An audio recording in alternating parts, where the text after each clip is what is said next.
Assalamualaikum warahmatullahi wabarakatuh. Kita lanjutkan. Kita lanjutkan pembahasan literasi kisah sahabat Nabi Sallallahu Alaihi Wasallam yang dinukil dari buku Barisan Pemuda Zaman Nabi Sallallahu Alaihi Wasallam. Ya, masih tentang sahabat Bara bin Azib, tentang kisah bagaimana di alam kubur, ya, bagaimana hadis alam kubur. Silakan kita dengarkan. Baik, teman-teman, kemarin itu kita sampai di pembahasan bagaimana Al-Bara bin Azib meriwayatkan hadis Rasulullah Shallallahu Alaihi Wasallam tentang apa? Tentang alam kubur, ya, tentang alam kubur, ya, bagaimana proses seorang hamba yang mukmin, bagaimana proses seorang orang yang soleh, ya, orang yang mukmin ketika meninggal, ya, orang baik ketika meninggal, ya. Di situ kisahnya itu peristiwanya maksud Ustadz, peristiwa Rasulullah menyampaikan hadis ini ketika Rasulullah SAW berangkat ke makam, ya, ke kuburan untuk menguburkan sahabat Ansar. Paham ini? Ya. Jadi pada saat itu Rasulullah SAW, ya, meriwayatkan hadis tentang bagaimana peristiwa seorang mukmin meninggal dunia, ya. Jadi ketika seorang mukmin meninggal dunia, ya, ketika seorang mukmin meninggal dunia,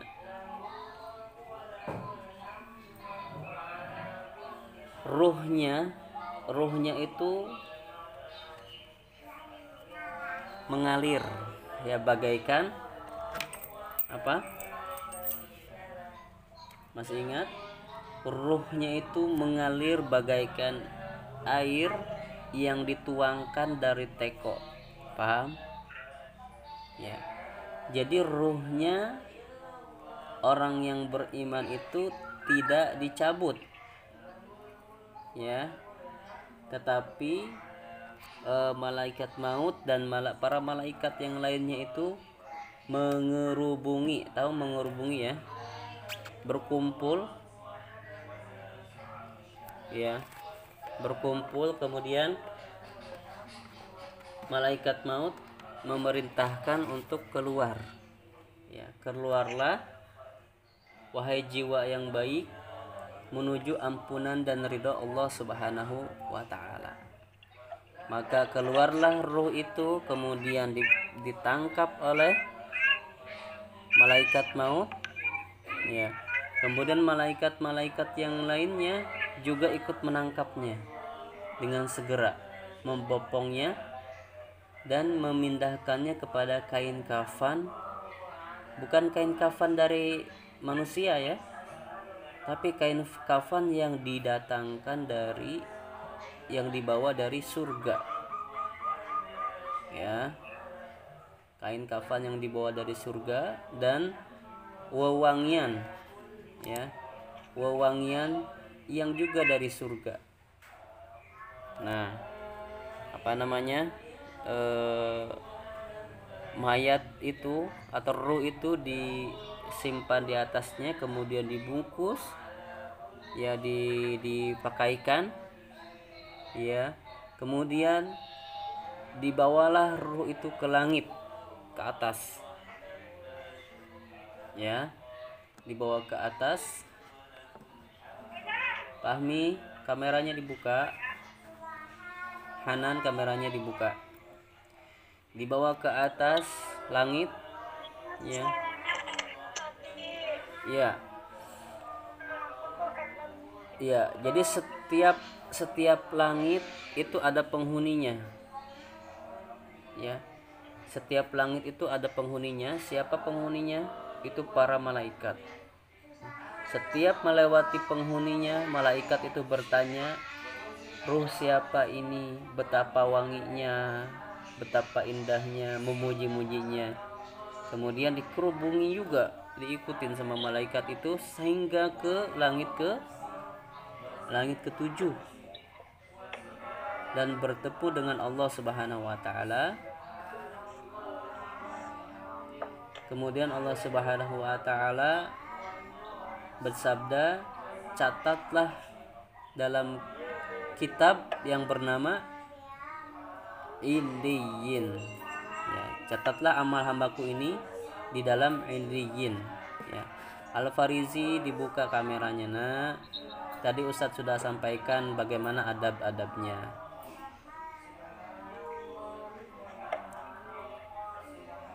Al-Farizi,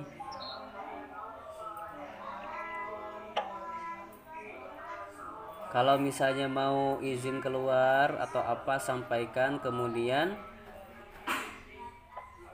kamera tetap dibuka, jangan ada ditutup-tutup. Al-Farizi,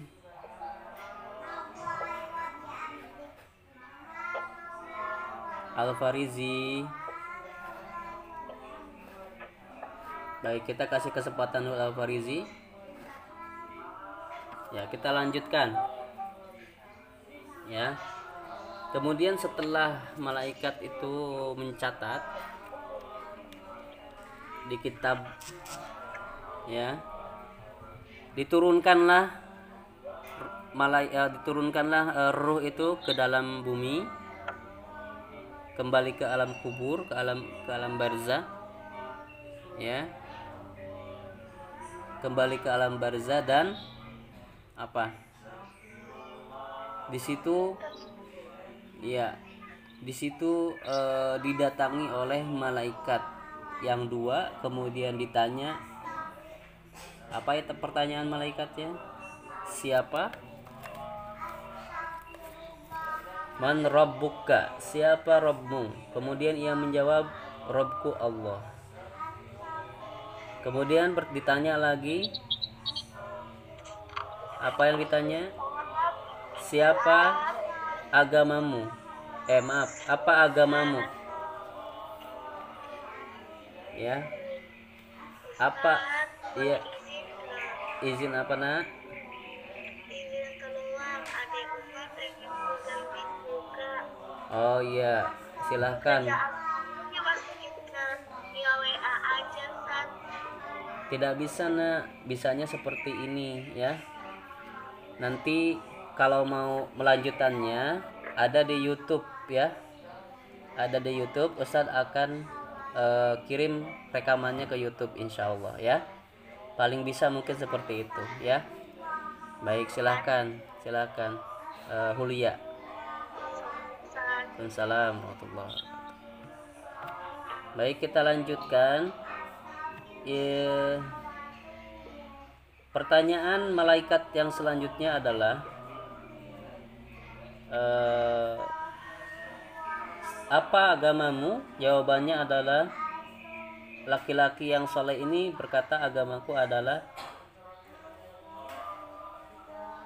Islam, ya. Kemudian malaikat bertanya lagi, siapa laki-laki yang diutus di tengah-tengah kalian? Nah, orang saleh ini menjawab, dia adalah Rasulullah Shallallahu Alaihi Wasallam. Ya. Kemudian keduanya atau malaikat ini bertanya lagi, dari mana engkau mengetahui itu? Ia menjawab, aku membaca kitab Allah, lalu mengimani dan mempercayainya. Ya. Lalu kemudian dari atas langit ada yang menyeru, ya, yaitu Allah Subhanahu Wa Taala berkata atau berfirman, ya, hambaku benar. Ya, jadi membenarkan apa jawaban yang dari orang yang soleh ini, ya. Kemudian hamparan permadani dari surga untuknya, berilah dia pakaian dari surga, bukakanlah salah satu pintu surga untuknya. Beliau meneruskan, nah, angin dan keharuman surga pun sampai kepadanya dan kuburnya dilapangkan sejauh mata memandang. Ini menggambarkan nikmat Allah bagi orang yang baik, orang yang soleh, ya, orang yang mukmin, ya, orang yang beriman dan orang yang beramal soleh,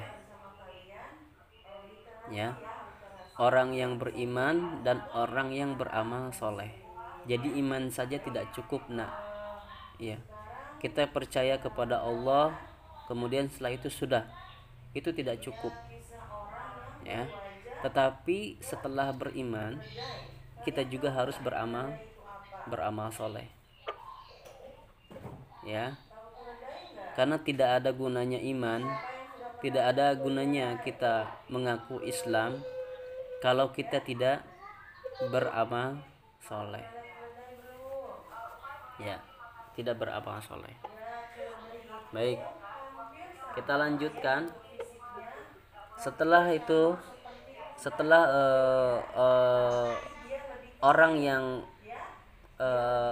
soleh ini kemudian mendapatkan nikmat dari Allah Subhanahu wa taala, datanglah seseorang bermuka tampan kemudian wangi untuk menemani dia di alam kubur, ya.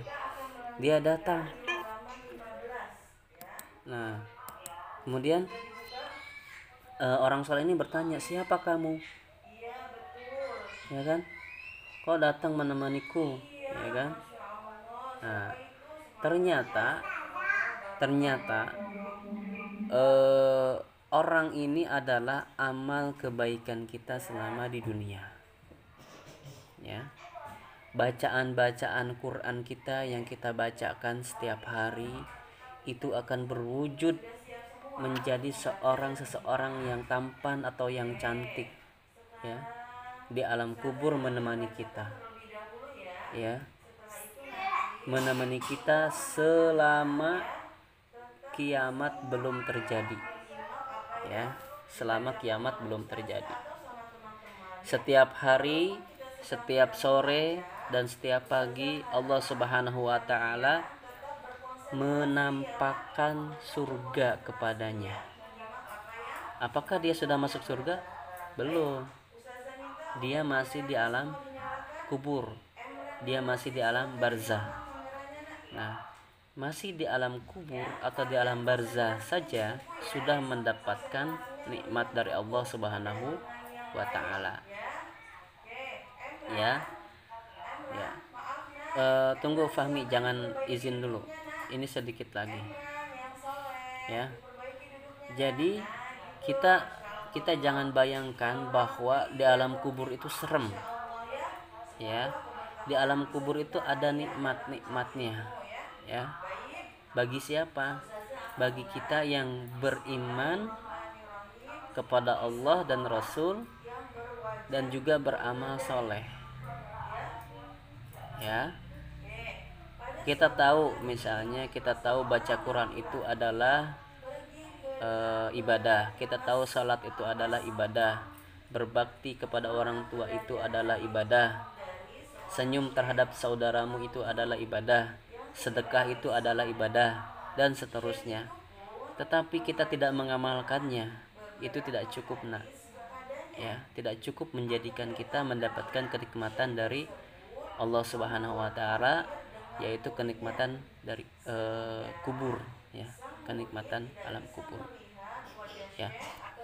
Jadi ternyata setelah kita meninggal dunia itu kita hidup lagi, yaitu hidupnya di alam kubur. Hidupnya bukan di dunia, ya, bukan menjadi hantu, bukan, tidak ada. Tidak akan pernah kita kembali ke dunia, tidak akan pernah kita menjadi hantu, ya. Yang ada di dunia yang menjadi hantu itu adalah jin yang menggoda manusia supaya manusia menjadi takut kepadanya dan menghalang-halangi untuk taat kepada Allah Subhanahu wa taala. Ya. Baik, kita lanjutkan. Nah, sekarang bagaimana orang kafir? Ya. Bagaimana orang kafir ketika dia berada di alam kubur? Nah, malaikat turun kepadanya dari langit. Ya. Ini peristiwa bagaimana malaikat mendatangi orang kafir yang mau dicabut nyawanya. Ya. Malaikat yang berwajah hitam mengerikan, ya, datang dari langit. Mereka membawa kain dari bulu, ya, kainnya dari bulu. Lalu mereka duduk di dekatnya sejauh mata memandang. Ya. Kemudian malaikat maut datang hingga duduk di dekat kepalanya. Ya. Ia berkata, "Wahai jiwa yang buruk." Ya, dihardiklah malaikat orang kafir itu, "Keluarlah menuju murka dan amarah Allah." Bayangkan, malaikat yang bilang begitu, ya, berkata begitu, keluarlah menuju murka dan amarah Allah. Ridho, kameranya dibuka, nak.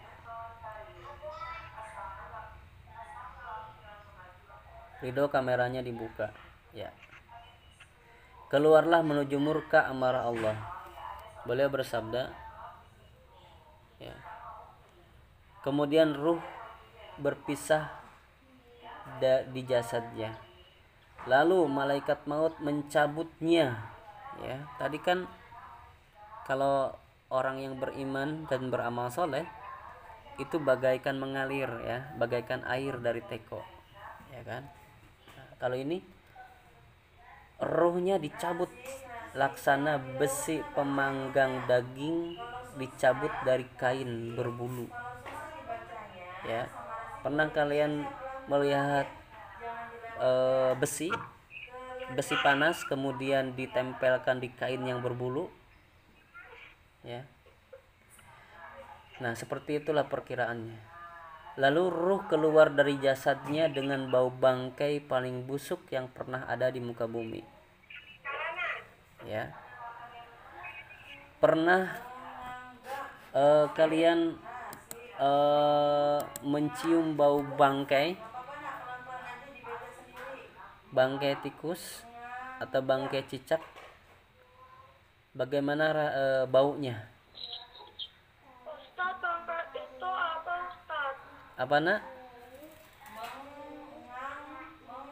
Apa? Bangkai itu apa? Bangkai itu makhluk hidup atau hewan yang sudah mati, ya, yang sudah mati terus bau, ya. Misalnya tikus mati, nah, tikus mati, cicak mati, ayam mati, nah, tapi sudah mengeluarkan bau matinya, itu adalah bangkai, ya. Baik, ya. Jadi ruhnya orang kafir, ya, orang kafir ini orang yang mengingkari ya, orang yang tidak beriman kepada Allah dan tidak beramal soleh, ya. Itu baunya itu melebihi bangkai yang paling bau di dunia ini,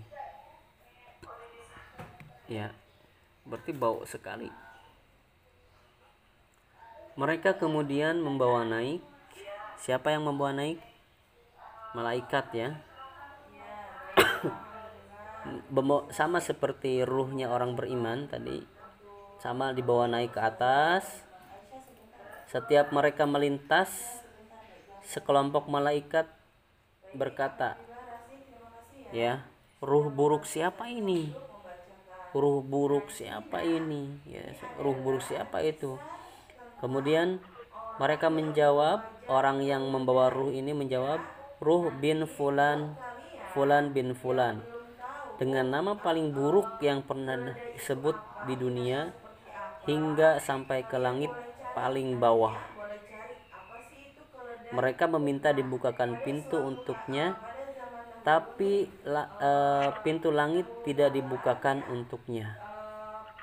Ya, jadi nggak dibukain pintu langit itu, nggak mau malaikat itu menerima ruhnya orang yang kafir. Ya. Nah, tapi pintu langit tidak dibukakan untuknya. Rasulullah SAW kemudian membaca surat Al-A'raf ayat 40, tidak akan dibukakan pintu-pintu langit bagi mereka, dan mereka tidak akan masuk surga sebelum unta masuk ke dalam lubang jarum. Bayangkan, jadi mungkin tidak pernah ada mereka itu masuk surga. Ya. Allah kemudian berfirman, jadi malaikat ya ruhnya orang kafir ini tidak sampai ke langit ketujuh. Langit pertama saja sudah ditolak. Ya, sudah ditolak karena bau busuk dan tidak diterima oleh para malaikat. Ya. Kemudian Allah berfirman, catatlah kitabnya di Sijjin. Kalau kemarin itu di mana? Iliyin ya. Sekarang di Sijjin, yaitu bumi paling bawah. Kemudian ruhnya dilemparkan dengan keras. Rasulullah SAW kemudian membaca, barang siapa mempersekutukan Allah, maka seakan-akan dia jatuh dari langit lalu disambar oleh burung, lalu diterbangkan angin ke tempat yang jauh. Jadi ketika diangkat ke atas, dilemparkan lagi ke bawah, bukan diturunkan, tapi dilemparkan. Ya. Kemudian ruh itu dikembalikan ke jasadnya, lalu dua malaikat datang kepadanya. Nah, kembali lagi ke kubur nih. Kemudian dua malaikat bertanya, man rabbuka? Ia berkata, apa yang dikatakan orang kafir ini? Aku tidak tahu, gitu kan? Aku tidak tahu. Kemudian keduanya malaikat berkata lagi, apa agamamu? Aku tidak tahu, ya kan? Kemudian malaikat ini bertanya lagi, siapa laki-laki yang diutus di tengah-tengah kalian ini? Jawabannya tetap, aku tidak tahu. Nah, kemudian ada yang menyeru dari langit, ia telah berdusta, berikan hamparan dari neraka untuknya, bukakanlah salah satu pintu neraka untuknya, panas dan anginnya sampai padanya, kuburnya disempitkan hingga tulang-tulang rusuknya patah. Kemudian ada seseorang bermuka buruk datang, berpakaian buruk dan berbau busuk datang menghampirinya, lalu berkata, bergembiralah dengan sesuatu yang membuatmu sedih. Inilah hari yang telah dijanjikan kepadamu. Ya, kemudian ia bertanya, siapa kamu? Ya kan? Wajahmu adalah wajah yang membawa keburukan. Nah, kemudian orang ini menjawab, aku adalah amal burukmu. Ia pun berkata, ya Rob, janganlah engkau tegakkan kiamat. Ya, begitu. Kenapa dia nggak mau kiamat? Karena kalau sudah kiamat dia masuk neraka. Tetapi sebelum masuk neraka dia disiksa di kubur, ditemenin sama orang yang wajahnya buruk, pakaiannya bau, ya, badannya bau dan menyeramkan. Kuburnya sempit, setiap hari diperlihatkan siksa neraka, ya. kuburnya sempit hingga tulang rusuknya patah. Bayangkan. Nauzubillah ya. Waliyazubillah, kita berlindung kepada Allah Subhanahu wa taala dari azab kubur ya. Dari azab kubur. Nah, nanti apa saja yang membuat azab kubur ya, kita akan insyaallah bahas di pertemuan selanjutnya. Dan yang paling kita tahu, yang paling kita kenal ya, bagaimana kita menghindari supaya kita terhindar dari azab kubur adalah kita setiap malam membaca surat Al-Mulk. Sebelum tidur baca surat Al-Mulk ya. Kalian sudah hafal semua. Jadi bacalah surat Al-Mulk sebelum tidur, kemudian ayat kursi, dan tidurlah ya.